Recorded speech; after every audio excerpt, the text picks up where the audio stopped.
To replace the filter cup in your dishwasher, fully remove the lower dish rack and pull the wash arm assembly straight up to remove.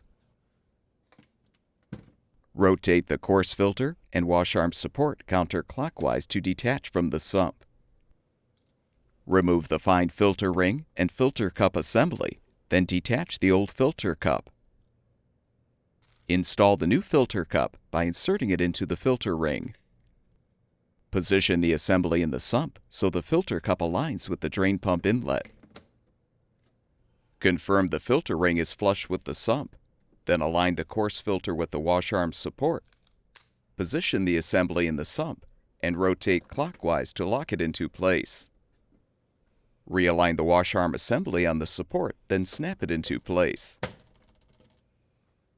Reinstall the lower dish rack.